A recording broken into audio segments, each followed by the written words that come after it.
What's up, guys, and welcome back to another video. Now in this video we're going to be talking about the subject of a car that has been long forgotten about, and this is part of my forgotten classics uh, session.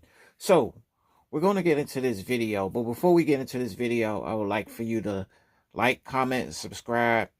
Turn on all post notifications so that whenever I post a video, you'll always have the latest on any cars that I might present or any cars that I might have just purchased, anything like that.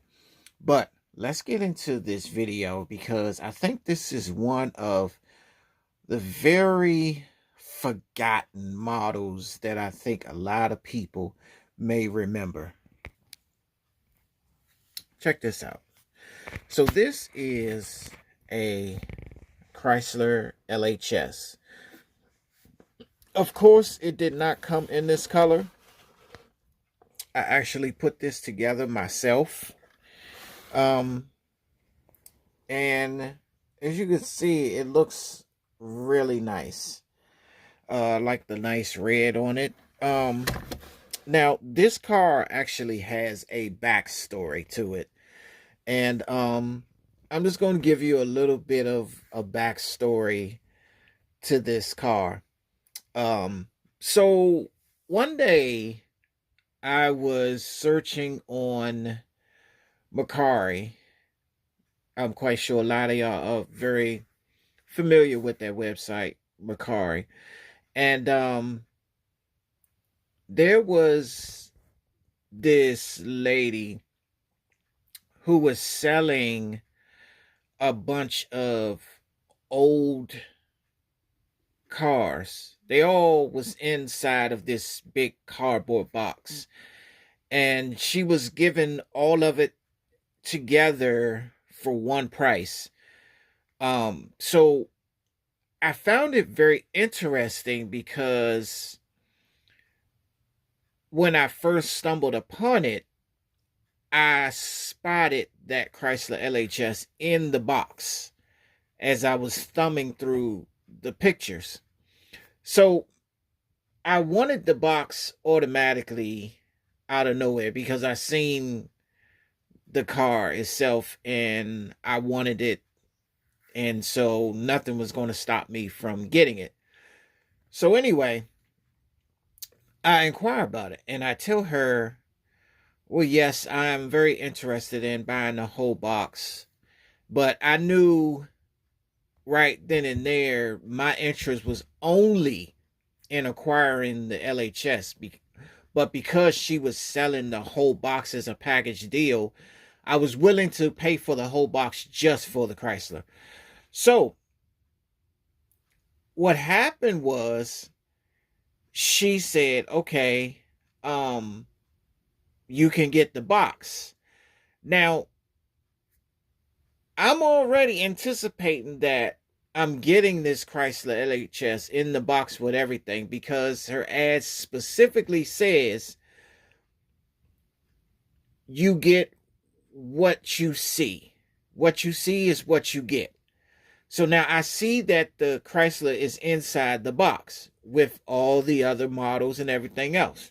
So I would say it was probably about maybe 10 models in there, something like that. Some maybe promos and other little knickknacks and stuff in the box. But for the most part, it was mostly die-cast models in there, and that Chrysler just happened to be part of. But now her initial ad said that what you see is what you get. So now I'm, thinking that, okay, everything that's coming in the box is what I'm going to receive.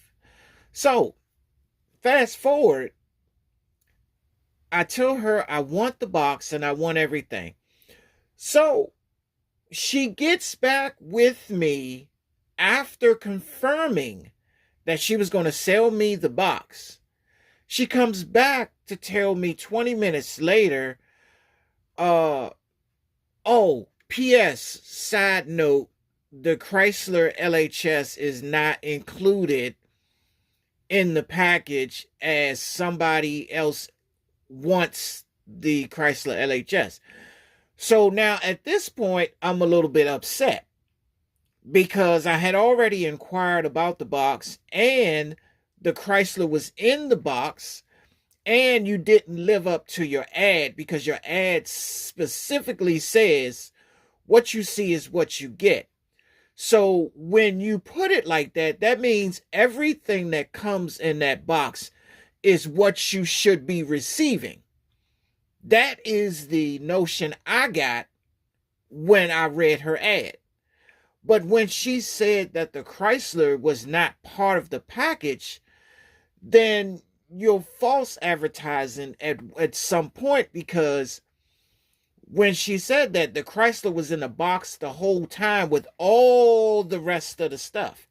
And then when I thumbed through all the pictures, you can see that the Chrysler was still in the box with everything else. So if the Chrysler was not part of the deal, then I think you should have taken the car out of the box and took some pictures with everything else that was in the box minus the Chrysler, if you're going to put what you see is what you get in your ad. Am I making any sense? Because that's where I got it. That's what, my senses came to when it came to that. So anyway, so I wrote her back and I told her, I said, well, I don't want the box now. I said, because simply your ad said what you see is what you get, and apparently I'm not getting everything that your ad is saying.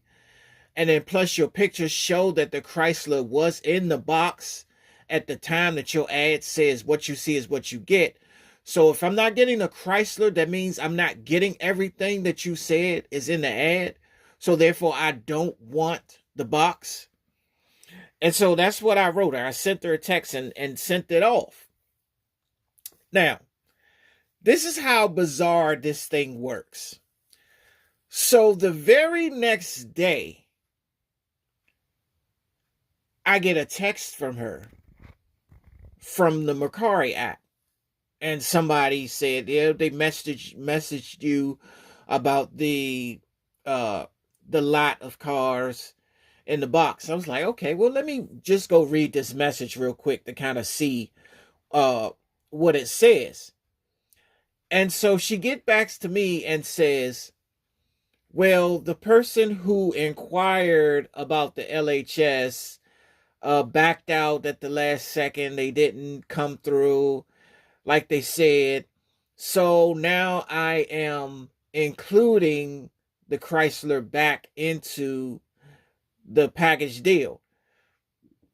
So now in my mind, I'm saying, well, the Chrysler should have been part of the package deal anyway, because your ad said what you see is what you get. So if they were going to buy the Chrysler, they should have bought the whole box, because you got to live up to what your ad says. Otherwise, it's going to create a false advertisement. Because if your Chrysler is in the box with everything else, and then you cap it off by saying what you see is what you get, then that means I'm getting everything in the box, including the Chrysler itself. But when she got back to me the next day saying, okay, the guy didn't come through with the Chrysler, so I'm going to go ahead and just add it in, I said, okay, fine. I'll go ahead and buy the box. So she sends me the box. And once it gets here, I'm pretty much surveying through the box, looking at all the different die-cast and stuff that was in the box, Not really much in there that caught my eye besides the Chrysler. I mean, it was a bunch of plastic models that just really wasn't in that great of shape. Anything that was worthy of keeping. So I got rid of the rest of it. And the Chrysler was the only thing that I really had a focus on. So I got this Chrysler, and believe it or not, that Chrysler was not this color coming back. So I'm just going to show you a few pictures of the condition of this car when I purchased it. And here are some of the pictures of what I received when that Chrysler got here to my house. And this is just a few of the deficiencies that this car had. I mean, this car was pretty banged up. It was pretty banged up. As you could see that the windshield wipers were missing. In this photo right here, you could see that the tail light was missing. So that already was the agenda for me to bring some type of restoration to this car, because I really liked it, and it's not one of those cars you see every day. So I wanted to bring some type of restoration to this car. I wanted to do something to it to kind of bring it back. And I felt like giving it a fresh makeover would do the job. And that's kind of what I did. So I went on and tried to figure out exactly how was I going to recover a tail light for the car. That was the biggest issue that I had, is how was I going to recover a tail light. So the tail light on the left is the actual tail light that came on the car, right? From the pictures you can see that the left tail light was on. Now the one on the right was the one that was missing. This is the one that I actually made from a broken tail light from a 118 model that I had that was really no good. It wasn't it was pretty banged up. It was a 118 that I had for a long time, and I wasn't planning on doing anything with it. So I just went on and pieced it apart, and I took that tail light off because it was big enough to actually mold into the shape that I needed it to be so that it could fit on this car. I knew it was going to be hard to find another Chrysler of this magnitude, and I wasn't going to go through the depths to try to find another one, but rather just go ahead and just take a tail light and just form it into a tail light to go off of this template right here. So I kind of paid attention to the cues of the template of this one and then kind of followed it up and made this one. You know, it's not perfect, but it's better than not having a tail light there at all. That's one thing I can tell you, you know. So I'll be the first to tell you it's not perfect by a stretch of imagination, but I shaped it and molded it as as best I could to, get it even formally close to the tail light on the left hand side. But ultimately it came out really good. And as you can see, I had to put the white down on the bottom to make that the reverse lights, kind of like what they did over here on this side. Now you can see this tail light does have like ridge lines and stuff like this one, where this one doesn't. So it's definitely going to be a mismatch. But I think my main objective was just to take a tail light and just kind of mold it into the form of the tail light like the one on the left. And I think, and I used a white paint marker to put the white in for the reverse lights. So that's how I was able to do that there. Um, and it came out well. I think it came out really good. I honestly think it came out good. Um, of course, I will show you the process of how I did this paint scheme. So let's look at the pictures of when I took the car apart and started to paint the different parts. Well, I had some of it taped up. And let's check out this picture right here. Now, in this picture right here, you can see that the car has been pieced up, and I already have everything covered up. The as far as the doors go, I wanted the door, the at least the bottom panel of the door to remain gold. So I just taped the bottom part of the door and did everything else in a red. So that's what I did with the majority of the car. It just, painted it in a red. Uh and then once I did that, I gave it some time to dry. Now, let's focus on this picture here. Now, this picture shows what the interior looked like before I put any modifications to the seats and stuff.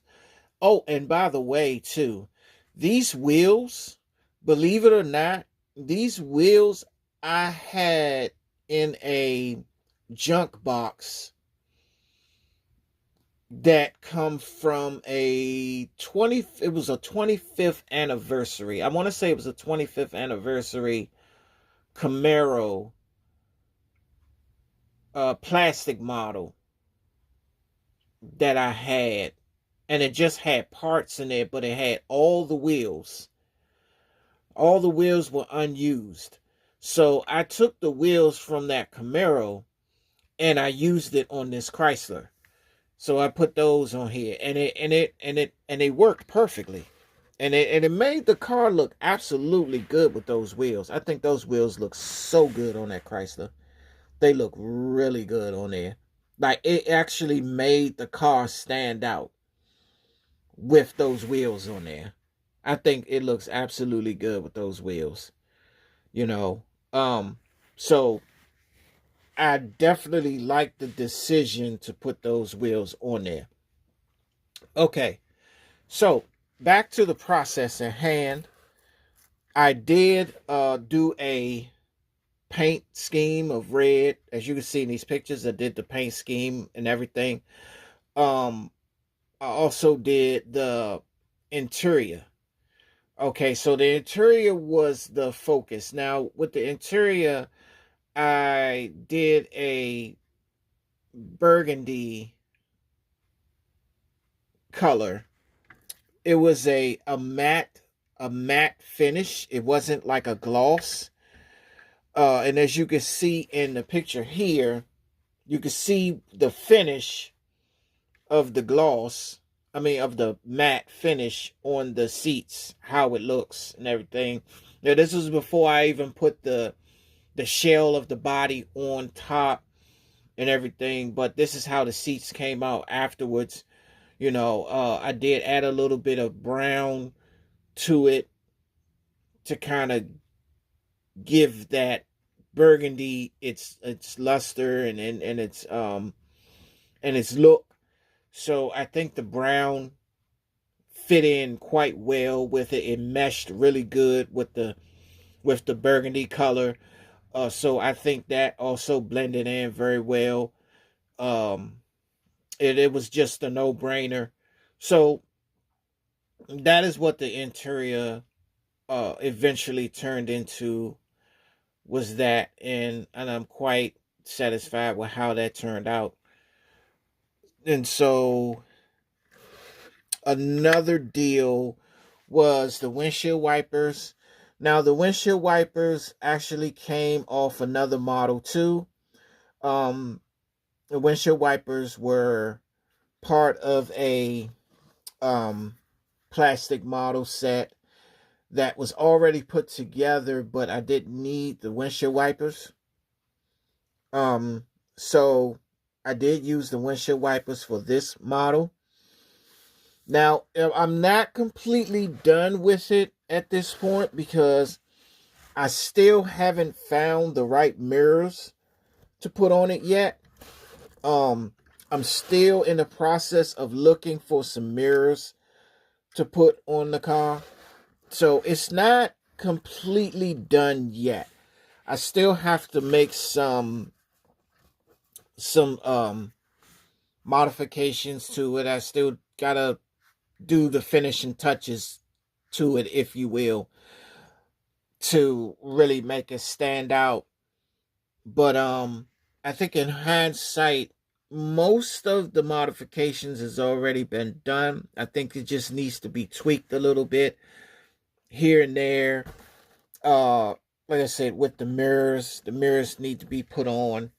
You know, once I find the right mirrors to add to it, the mirrors will go on. But overall, you know, I think this car came out exceptionally well. I love the color scheme. The wheels just give it a nice blend. And then that's the trunk. So I think it gave this car a very good look. And not only that, but at the same time, you would have to agree that this car looks a lot better than it did when it was first presented to me. I mean, you could see how dogged up this thing was. This thing was completely dogged. Okay, and let me see if I can get the hood open for y'all so you can actually see up under there. Okay, there it is. It also has an engine up under there.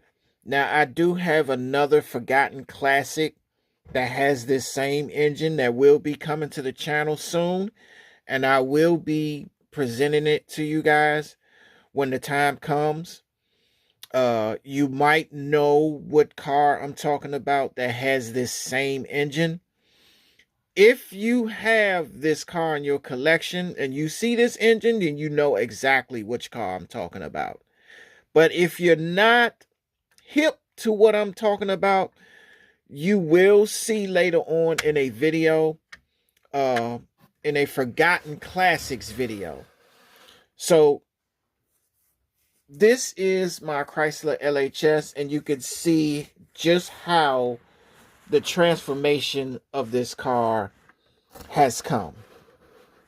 And I think it came out exceptionally well. And I pride myself on trying to do the best restoration jobs for some of my cars. Now, I'll admit a lot of times they don't come out the way I want them. So I have to go back to the drawing board and do something different. But I think this came out really nice. You know, I think that with the addition of the wheels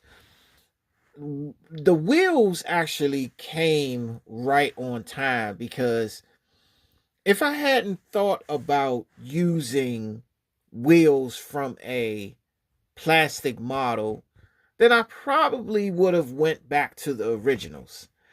But because I saw these, then I just had to put those on. I thought those looked really good on there.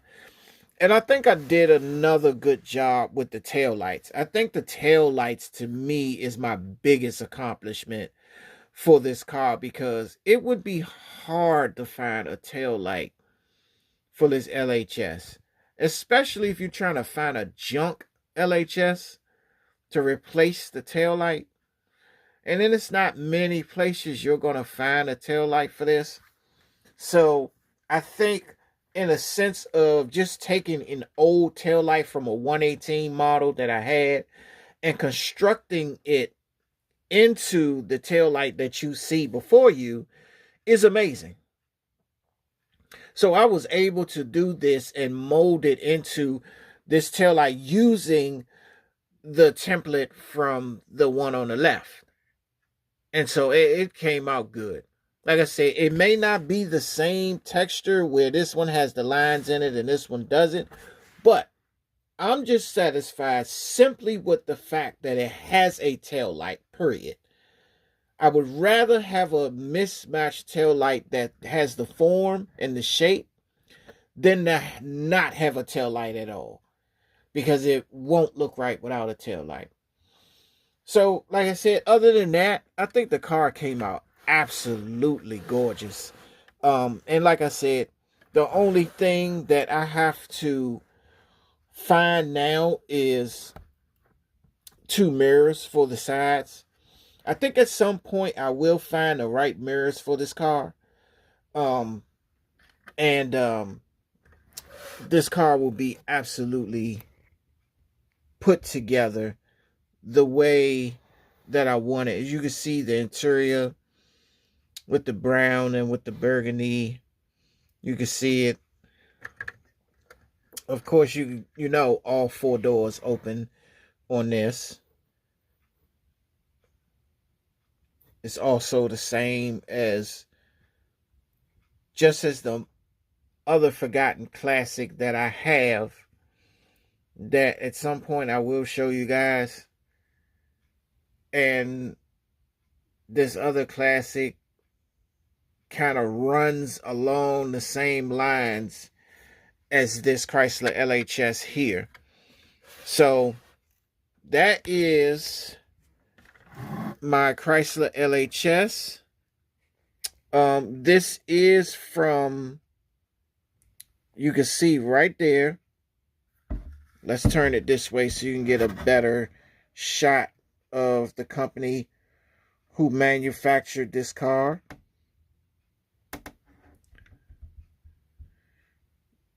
There you go. Brookfield Collectors Guild. And I'm quite sure a lot of you know about Brookfield Collectors Guild. And as you can see, this is a 94 Chrysler LHS. And I'm quite sure that some of you guys are familiar with Brookfield Collectors Guild. They do have a lot of rare models that you don't see, that is like literally hard to find. You know, you have a lot of those cars in a lineup, like the Dodge Stratus, the Chrysler Cirrus, the Chrysler Concorde, the Dodge Intrepid. Those type of cars fall under the Brookfield Collectors Guild. They are nice cars, they are rare cars, and they are forgotten cars. So if you're one of those people who has a model like this or something along the lines of Brookfield Collectors Guild, just let me know, you know, if you have one of these or not. And just link down in the comments and tell me what you think of my 1994 Chrysler LHS and the restoration process that I have put together on this. And as I said, please like, comment, subscribe, hit your post notifications, so whenever I drop a video, you guys will be the first ones to see it and see what I got stewing, what I got cooking. So let me know what you think of this. And as always, take care. Peace.